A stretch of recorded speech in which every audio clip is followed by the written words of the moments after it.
In this video, I want to share with you 7 self-sabotaging behaviors that were a big part of my life from age 20 to 30 and how this really just destroyed my self-worth and self-confidence for so many years. I think they're common. I think they're hard to spot in many ways, and they're behaviors that I have overcome for the most part. And now I know my worth, my value, what I have to bring to the table.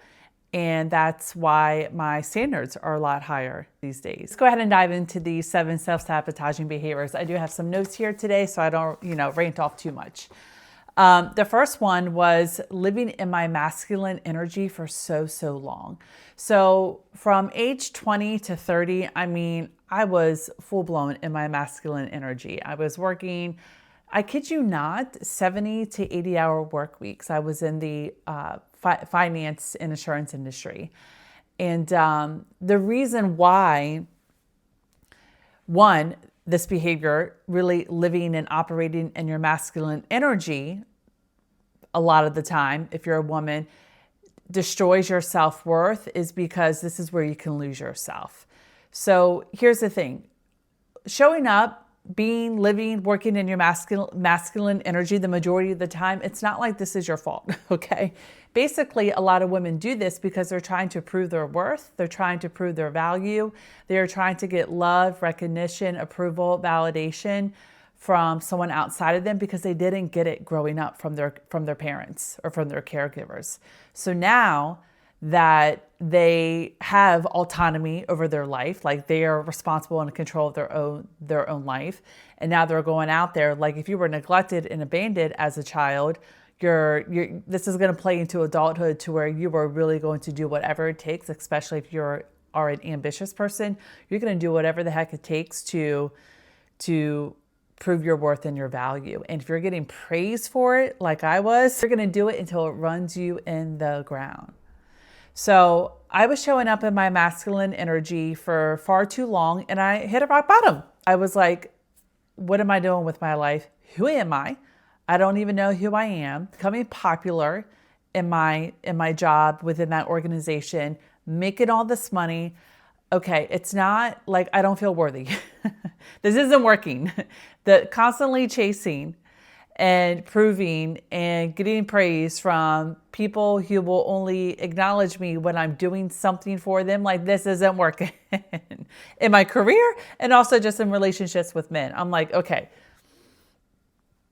this is sabotaging myself in my life. I hit rock bottom. That's when I discovered life coaching, and we just started doing all that inner work, all that reparenting, all of that, really moving through discomfort on cultivating and building and these healthy lifestyle habits to reprogram my identity and to create a better life for myself. So the showing up in your masculine energy 24/7, very common, especially if you weren't validated, recognized, acknowledged, and just, nurtured growing up. It's going to show up in adulthood. The second self-sabotaging behavior that was destroying my sense of self was drinking too much alcohol. This was definitely a thing in my, from 20 to 30. I was working all the time. I was exhausted, and my way of relaxing was having a cocktail, having a glass of wine, and seeing that as a reward for a day's hard work. And also this is what you do to, make friends and hang out with friends. And this is what you do when you are dating. You drink, it's normal. But here's what happens. If you are drinking too much to avoid escape, or because you're lonely, or because you're bored, or because you want, dating and, finding a partner, or really someone to date to feel easier and less scary, we can consume too much alcohol. And before we know it, we end up doing things that we didn't want to do and that we wouldn't have done if we weren't, too intoxicated. You can end up spending money that you weren't planning on spending. This is also self-sabotaging, drinking, and not even too much. I mean, I will admit this showed up in motherhood for a while when I was hanging out with a certain friend. We would get together, have our wine nights. I wouldn't get up and do my workout the next day. Or if I did, it was crappy and it felt like complete punishment because my body was just so worn out, just so lethargic and just feeling weak that I didn't feel good doing my workouts or I wouldn't do them. That is a behavior of self-sabotage. Now, I want to get better at not feeling like I'm judging people who do enjoy that cocktail every now and then and who do enjoy that drinking, a glass of wine. Maybe not even every now and then, but more socially, because I feel like I've come off a bit judgy in that way, and I'm just recognizing that in myself. I don't want to judge other people or have other people feel bad, but I do want to ask the women, I invite you to step forward and maybe get honest with yourself. Have you noticed a pattern to where if you are drinking at night, you're waking up feeling foggy, you're more short-tempered with your child, or you're more anxious, or you're more snappy at your partner, or like me, you're not doing these workouts that you had planned to do because you want to take care of your health and your fitness? This is a self-sabotaging behavior. I mean, for me, when I was, drinking with my wine friend, I would end up spending more money after the wine tasting on bottles of wine that I would not have spent if I weren't 2 glasses in. I would end up making excuses not to do my workout. And I just always felt tired, so I wasn't showing up and doing, a good job at my job, and doing videos and my content. For me personally, deciding to no longer drink wine has completely transformed my life. Yes, I will be that dramatic about it because it really has been that huge. Quitting drinking wine 5 months ago has completely transformed my life in so many areas because I no longer sabotage my goals and sabotage my intention as showing up as the patient mother that I value and just take a lot of pride in showing up as. So I share that with you because I know that drinking is an issue for a lot of people, or they don't realize that it is a contributor to why you are not doing the things that you have set out to do. And it's also a contributor to maybe not showing up as the parent that you really want to show up as. Not judgment, I promise. Just complete truth speaking, and maybe the nudge that you need to hear. Number 3. This is very common for all of us women at any age. Self-sabotaging behavior. The third one is just people-pleasing. People-pleasing. It is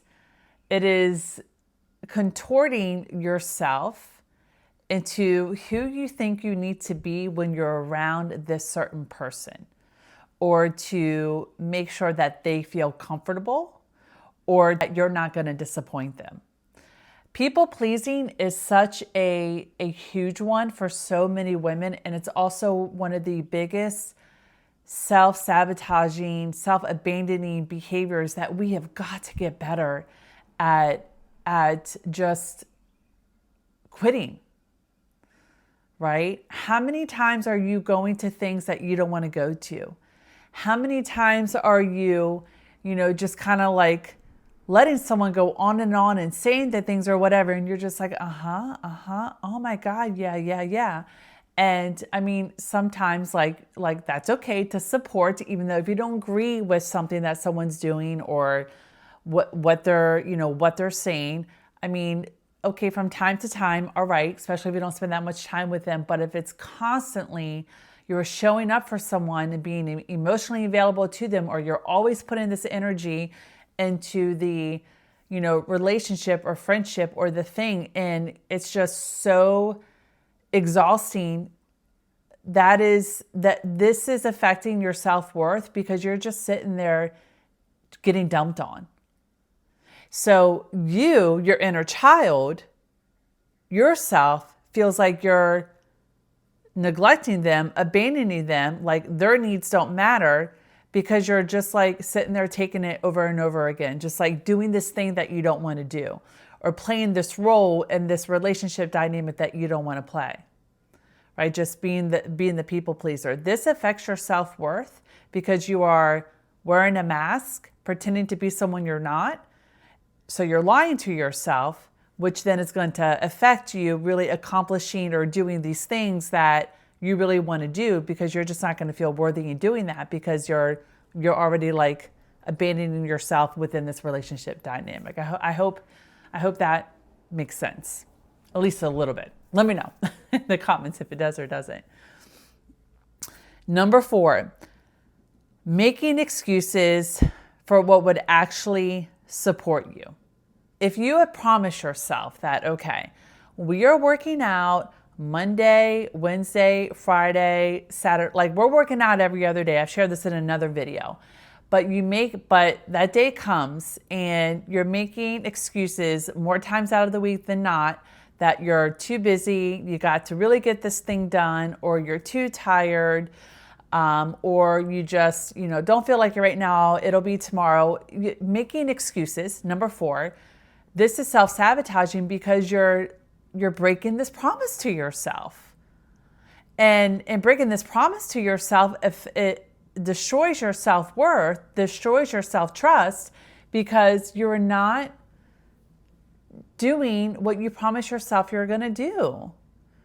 These excuses aren't like, you got to stop making the excuses, because the more that you make excuses on why you're not working out, or eating this way, or not overbooking your schedule with this thing, or getting to bed by 10 p.m., or not binging this show until 2 a.m, like if you're making excuses on why you are not doing the workout, or on why it's okay to continue watching the show and it's 2 a.m. and now you're waking up exhausted, you are lying to yourself, and that is going to really affect your sense of self-worth, which affects your self-trust, which affects you doing the things that you really want to do to start creating this life, okay? And raising your standards, and just really, programming and creating this new identity that you want, so you can start being this person you want to be. Like, you make excuses, it's going to continue just to keep you stuck and hold you back, because then you don't feel worthy of a better life, of a better relationship, healthier, feeling body, of fill in the blank, whatever it is for you that you're making excuses on. And I'm really passionate about this one, because if we could just stop with lying to ourselves, this can really help with a lot of anxiety. It can help with a lot of depression. It can help with a lot of tolerating abusive relationships if we stop making excuses, okay, for doing things that really support us. Okay, I'll move on. I feel like I've hit that one on the head. I'll move on. Number 5, self-sabotaging behavior that can really destroy your self-worth. That did for me, for many, many years. And I'll be completely transparent and honest about this. When I was, and this was really like, I'm 41 now, so this was really from 20 to 30, I was making so much money. I was working so hard. So whenever I had any little bit of time to myself, I would just go spend. Retail therapy, consuming, so it's just clothes, nice car, a nice condo. I even bought a boat. Can you believe that? I bought a boat. I think it was 21. I bought this freaking boat. Just shopping, just buying stuff, even like just some jewelry, or just, eating out all the time. I just was spending and just buying things to feel good. And here's what happened. This is a self-sabotaging event and really affected my self-worth for many years. I ended up having to file bankruptcy. You remember that 2008 real estate market crash that happened? Yeah, I was in that. I was making 6 figures at, in my early 20s, buying all this stuff. And then the crash happened. I was doing mortgage banking at the time. And oh my God, pretty much our doors shut at the mortgage office. And paycheck got cut off. Like no mortgages were happening when that crash happened. So falling behind on my bills, debt collectors always calling, not being able to make my car payment, not being able to make my condo payment, having to move in or downgrade from my condo to then doing the roommate situation thing, to then having to move in with my grandmother, which actually, hindsight, I'm glad. I mean, I'm not glad that I was struggling financially so much at that time, but my grandmother died later in the year when that happened. So I was able to spend almost a year with her as she was very ill and dying. And now I look back on that, like it was terrible what was happening in my life. I didn't feel good, but I was also able to just be there for my grandmother, like be there physically, and also, just as a companion for her, and really just us support each other. So it's beautiful now looking at it. But then my self-worth was so low because I didn't have any money. I wasn't paying my bills. I was getting harassing phone calls. For so many years, I proved myself by making all this money, buying these things, and that's where I got my attention and recognition and praise. And then all that went away pretty much overnight, and I had to end up filing bankruptcy, right? And moving back home. So self-sabotaging behavior, spending, shopping. Are you doing this now? I mean, especially, I've been watching these YouTube videos. I do love some of these YouTube creators about the no-buy year, minimalism, about anti-consumerism. I'm like, this is so good that these channels are coming up and that the creators creating these channels are talking about this, because this is going to help a lot of people, especially now with inflation being so high. Hopefully realizing that it doesn't matter how much stuff you have, how many really beautiful trips you go on, if you are not in a good relationship with yourself and you're constantly running and escaping and trying to soothe with stuff and vacations and things, like wherever you go, there you are. So I love that these channels are coming out, because it's forcing people to do the inner work. Like no matter what you have, where you go, there you are. You kind of get to a point to where you're like, okay, why don't I feel better? This isn't making me happy. All right, this is a deeper wound, right? So it's the inner work. The 6 behavior that is not good, it's not going to help with your self-worth, it's not going to help with your confidence, is social media, short form social media, and just comparing your life to someone else, really just putting on a show of their life. Listen, here's the thing. If someone is really happy and content and fulfilled, they're not filming it all to share it with you.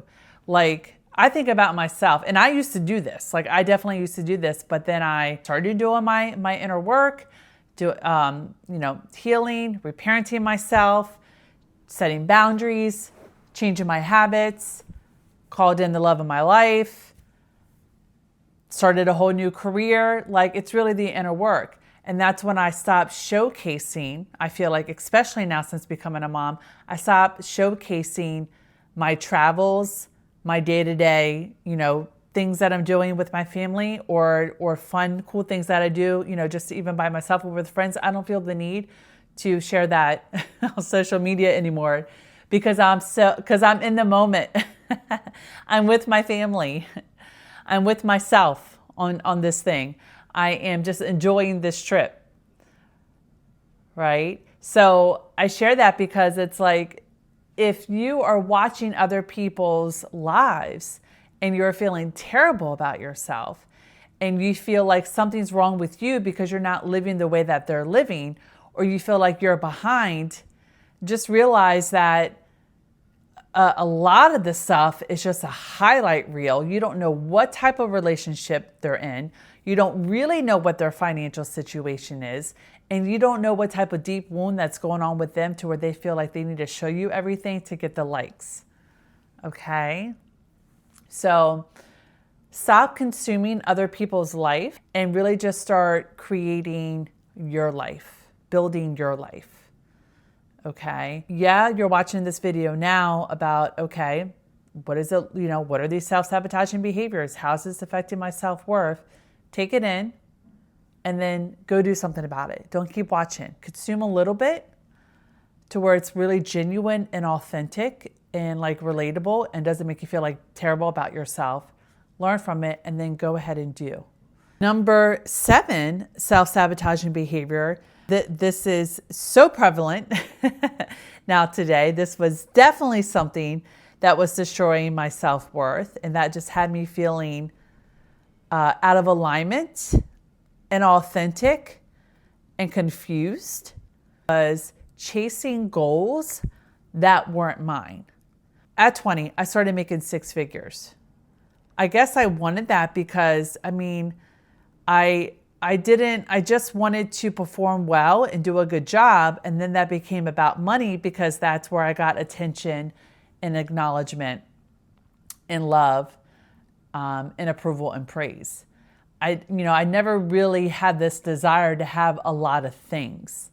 Not really. I think when it comes to like goals and things, like let's just talk about like, a big lifestyle. What I've come to realize lately is that like my goals, if I think about it, for so long I chased money, I chased success. And then now here at 41, I'm like, oh, I really enjoy a simple life. I really just want peace. I want massive work-life balance.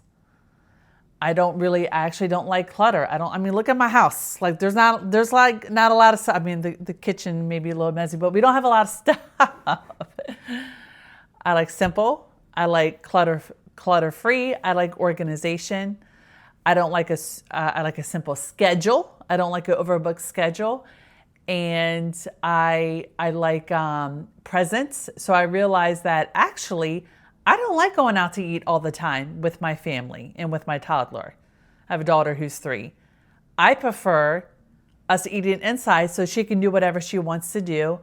And I enjoy cooking and really setting the table now with presenting the food nicely that I cook, and having the plates and the silverware, and just really having a nice presentation and having it pretty much be an event, right? Like we would go out to eat to do that, but you always get interrupted by the server, or it's too loud, or you have someone who's obnoxious next to you. It's a lot of money, or it may not taste like.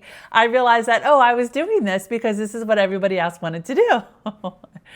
This is what you should do on a Sunday or a Saturday. Don't get me wrong. I do like to go out to eat. I still do that sometimes with, friends or with my family, but just nowhere near as often as it used to be. So like simple life, peace, like those, like I'm not chasing goals and things that I don't value anymore. Let me just do a recap. Living in my masculine 24/7, drinking too much alcohol, people pleasing to be liked, making excuses for what would actually support me, what would actually support you, retail therapy, and bankruptcy is what happened for me, social media comparison, and chasing goals that weren't even mine.